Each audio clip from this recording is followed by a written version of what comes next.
साथियों नमस्कार। आज हम यहाँ पर उत्तराखंड के इतिहास को पढ़ने जा रहे हैं। पिछली कक्षाओं में मैंने आपको उत्तराखंड के इतिहास में प्राग ऐतिहासिक काल, आदि ऐतिहासिक काल के बारे में चर्चा की है और वो टॉपिक हमारे वहां से समाप्त हो चुके हैं। इसी श्रृंखला में उत्तराखंड की जो श्रृंखला है इसमें हम आगे बढ़ने जा रहे हैं और आज हम यहाँ पर उत्तराखंड का ऐतिहासिक काल पढ़ेंगे। उस ऐतिहासिक काल में आज हम उत्तराखंड पर शासन करने वाली पहली राजनीतिक शक्ति कुणिंद राजवंश के बारे में पढ़ने जा रहे हैं। कुणिंदों की जहां तक बात की जाए, कुणिंद के काल को हम 3 भागों में बांटते हैं। जो इसके प्रमाणिक हमें जो साक्ष्य मिलते हैं उन साक्ष्यों के आधार पर कुणिंद काल को हम 3 भागों में बांटते हैं। इसमें जो पहला काल है, काल जिसको माना जाता है कि इसके जो प्रमाणिक जो स्रोत मिलते हैं हमें महाभारत से प्राप्त होते हैं। जो महाभारत का ग्रंथ है उससे हमें ये जानकारी प्राप्त होती है। कहा जाता है कि महाभारत के टाइम पर कुणिंदों की सत्ता स्थापित थी और कुणिंद राजवंश यहाँ पर शासन करता था और कुणिंदों ने महाभारत के युद्ध में पांडवों की ओर से ही भाग लिया था। कुणिंदों को महाभारत में द्विज शब्द का प्रयोग किया गया था और इसी से ये माना जाता है कि यहाँ पर जो कुणिंद राजवंश का पहला राजा था जिसके बारे में ज्ञात जो जानकारी प्राप्त होती है सुबाहु माना जाता है।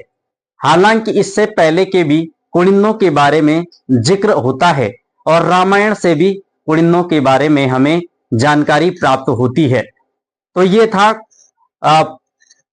प्राचीन कालीन जो कुणिंद राजवंश रहा है उनके बारे में। मध्यकालीन कुणिंद राजवंश को माना जाता है कि इनका शासन 500 ईसा पूर्व से 1500 ईसा पूर्व से 200 ईसा पूर्व माना जाता है, जो यहाँ पर मौर्यों का समय था। और इसी काल से हमें ज्यादा जानकारी भी कुणिंदों के बारे में मिलती है। इसमें चाणक्य ने भी कुणिंदों के बारे में वर्णन किया है। इसके अतिरिक्त मौर्यों के जो तीसरा काल होता है जिसको उत्तरवर्ती कुणिंद काल कहते हैं, तो वो आपका 200 ईसा पूर्व से 300 ईस्वी तक माना जाता है। तो ये बेसिक बातें कुणिंद राजवंश की मानी जाती हैं। इसके अतिरिक्त ये माना जाता है कि इस राजवंश का संस्थापक सुबाहु को माना जाता है और यहाँ उत्तराखंड पर जो कुणिंदों की सत्ता थी वो काली नदी से लेकर सतलज नदी के क्षेत्र तक थी और तिब्बत से लेकर मथुरा क्षेत्र में तक फैली हुई थी। इनकी राजधानी की बात की जाए तो कुणिंदों के जो प्रारंभिक राजा जिनके बारे में हमें जानकारी प्राप्त होती है, जिनको कुणिंद राजवंश का संस्थापक भी माना जाता है, उनकी राजधानी श्रीपुर क्षेत्र अर्थात वर्तमान श्रीनगर क्षेत्र था, जिसको वर्तमान में गढ़वाल की दिल्ली भी कहा जाता है। इसके अतिरिक्त कुणिंदों के बारे में जो कुणिंद मुद्राओं से हमें जानकारी प्राप्त होती है, कुणिंद राजवंश के सबसे प्रतापी जो शासक होते हैं अमोघ भूति होते हैं। अमोघ भूति नाम की कई हमें मुद्राएं भी प्राप्त हुई हैं और कुणिंदों की मुद्राओं को भी हम 2 भागों में रखते हैं और उन कुणिंद मुद्राओं से हमें अलग अलग शासकों के नामों के प्रमाण मिलते हैं। इस आधार पर कुणिंदों की जो हमें प्राचीन कालीन जो जानकारी प्राप्त होती है शिलालेखों और अभिलेखों और मुद्राओं से ही प्राप्त होती है, जो प्राचीन कालीन इतिहास के अंतर्गत हमें दिखाते हैं कि यहाँ पर गढ़वाल क्षेत्र के अंतर्गत, उत्तराखंड क्षेत्र के अंतर्गत कुणिंद राजवंश रहा है। तो साथियों, आज इसी सीरीज को हम आगे बढ़ाते हैं और इसमें देखते हैं हम कि उत्तराखंड पर जो शासन करने वाली महत्वपूर्ण कुणिंद राजवंश था, वो आपके एग्जाम की दृष्टि से कौन कौन से प्रश्न यहाँ पर महत्वपूर्ण हैं उनको हम देखते हैं। चलो साथियों आगे बढ़ते हैं। तो सबसे पहले हम जानते हैं कि कुणिंदों के बारे में वैसे मैंने बेसिक जानकारी आपको दी है, लेकिन जहां से हमें सटीक और ज्यादा प्रमाण मिले हैं वो कुणिंद राजवंश को उत्तराखंड पर शासन करने वाली राजनीतिक शक्ति माना गया है। लेकिन इनका जो समय रहा है 500 ईसा पूर्व से 200 ईस्वी पूर्व, जो हमें ज्यादा इसके बारे में जानकारी प्राप्त होती है। माना जाता है कुणिंदों की जो प्रारंभिक राजधानी रही है वो कालकूट क्षेत्र या कालसी, जिसको सुधनगर भी कहा जाता है, और इसके अतिरिक्त जो दूसरी राजधानी रही है शत्रुघ्न नगर रही है, जिसको मथुरा के नाम से भी वर्तमान में जाना जाता है। कुनिंदों की तीसरी राजधानी बेहट सहारनपुर में रही है। तो ये कुनिंदों की राजधानियों को हम अलग अलग भागों में रखते हैं। इसके अतिरिक्त नेक्स्ट जो शब्द यहाँ पर आती है, उत्तराखंड पर शासन करने वाली पहली जो राजनीतिक शक्ति थी, उसमें कुनिंद राजवंश को ही पहली शासन करने वाली राजनीतिक शक्ति के रूप में समझा जाता है या माना जाता है। इसके अतिरिक्त नेक्स्ट पॉइंट पर आते हैं। इस वंश का जो संस्थापक मैंने आपको पहले बताया सुबाहु था, और सुबाहु की राजधानी श्रीपुर क्षेत्र वर्तमान श्रीनगर थी। इसके बाद सुबाहु ने जो उपाधि धारण की थी वो कुनिंदाधिपति की उपाधि सुबाहु ने धारण की थी। कुनिंद मुद्राओं की जानकारी हमें अभिलेखों और मुद्राओं, कुनिंदों के बारे में जो जानकारी हमें अभिलेखों और मुद्राओं के माध्यम से प्राप्त होती है। इसके बाद हम आगे समझते हैं, महाभारत में कुनिंदों को द्विज शब्द का प्रयोग किया गया था। पाणिनि की अष्टाध्यायी पुस्तक में कुनिंदों के लिए कुलून शब्द का प्रयोग किया गया था। इसके अतिरिक्त कुनिंदों के बारे में हम आगे जानते हैं, कुनिंद जो मौर्यकालीन जो अशोक का कालसी शिलालेख रहा है उसमें कुनिंदों का भी जिक्र आया है, और कुनिंदों को कालसी शिलालेख में पुलिंद शब्द से संबोधित किया गया है। इसके अतिरिक्त हम यहाँ पर देखते हैं कि कुनिंद का जो क्षेत्र, जो कुनिंदों का साम्राज्य फैला हुआ था, वो सैलोदा नदी के तटों पर फैला हुआ था। सैलोदा नदी का जिक्र हमें चाइना तिब्बत वाला एरिया से अनुमान लगाया जाता है। इसके अतिरिक्त यहाँ पर नेक्स्ट बात आती है, सर्वाधिक प्रतापी जो शासक कुनिंदों में रहा है अमोघ भूति रहा है, और सर्वाधिक सिक्के भी अमोघ भूति के ही प्राप्त हुए हैं।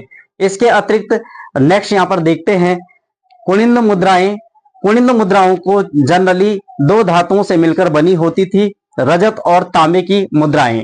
दूसरी, इन पर जो लिपि लिखी हुई थी ख्रोष्टी और ब्राह्मी लिपि में ये मुद्राएं लिखी गई थी। इसके अतिरिक्त इस पर नेक्स्ट आता है, जो कुनिंद मुद्राओं को हम सामान्य अध्ययन के दृष्टि से दो भागों में रखते हैं। इसमें जो प्रारंभिक मुद्राएं हैं ये तांबे की बनी होती थी और ब्राह्मी लिपि में लिखी होती थी। इसके अतिरिक्त यहाँ इन मुद्राओं पर बोधि वृक्ष और त्रिरत्न, सूर्य किरण इत्यादि चीजें उत्कीर्ण थी, जो प्रारंभिक मुद्राएं थी। और प्रारंभिक मुद्राओं के बारे में माना जाता है कि इन मुद्राओं के पर किसी शासक का नाम उत्कीर्ण नहीं था। नेक्स्ट आता है इसमें परवर्ती कुनिंद मुद्राएं। परवर्ती कुनिंद मुद्राओं की बात करें तो ये ख्रोष्टी तथा ब्राह्मी लिपि में लिखी गई थी, और ये रजत, कांसे और तांबे की मुद्राएं प्राप्त हुई हैं। इसके अतिरिक्त यहाँ पर हम देखते हैं यहाँ पर हम दो प्रकार की मुद्राएं पढ़ी। एक जो फर्स्ट मुद्राएं पढ़ी हमने प्रारंभिक मुद्राएं, दूसरी पढ़ी हमने परवर्ती कुनिंद मुद्राएं। परवर्ती कुनिंद मुद्राओं को भी अध्ययन की दृष्टि से हम तीन भागों में रखते हैं। आइए समझते हैं इनको। पहली है अमोघ भूति प्रकार की। अमोघ भूति प्रकार की मुद्राओं की बात करें तो ये रजत प्लस तांबे की बनी होती थी। इन पर जो लिपि लिखी हुई थी ख्रोष्टी और ब्राह्मी लिपि लिखी हुई थी। इन मुद्राओं पर रज कुनिंदस अमोघ भूतिस महारजस लिखा होता था। इसके अतिरिक्त इन मुद्राओं पर नारी का अंकन किया गया था, मृग का अंकन किया गया था, स्वास्तिक, चक्र, नाग, चैत्य, वेदिका और नदी की रेखाओं का इन मुद्राओं पर अंकन किया गया था। इसके अतिरिक्त ये मुद्राएं जो सर्वाधिक प्राप्त हुई हैं शत्रुघ्न नगर से प्राप्त हुई मानी जाती हैं। साथियों, दूसरी आती है इसमें अल्मोड़ा प्रकार की मुद्राएं, जो हमें अल्मोड़ा से प्राप्त होती हैं, और इन मुद्राओं की बनावट और संरचना और इन पर क्या क्या चीजें अंकीर्ण थी उसके बारे में समझते हैं। अल्मोड़ा प्राप्त की मुद्राओं में ये तांबे की बनी होती थी, ब्राह्मी लिपि में लिखी गई मुद्राएं प्राप्त हुई हैं। और इसके अतिरिक्त इन मुद्राओं की खोज सर्वप्रथम 1979 में मोहन सिंह ने की है, और उनको 1981 में अल्मोड़ा संग्रहालय में रखा गया था। वर्तमान में जो ये मुद्राएं संग्रहित की गई हैं ब्रिटेन के अल्बर्ट म्यूजियम संग्रहालय में इनको संग्रहित करके रखा गया है।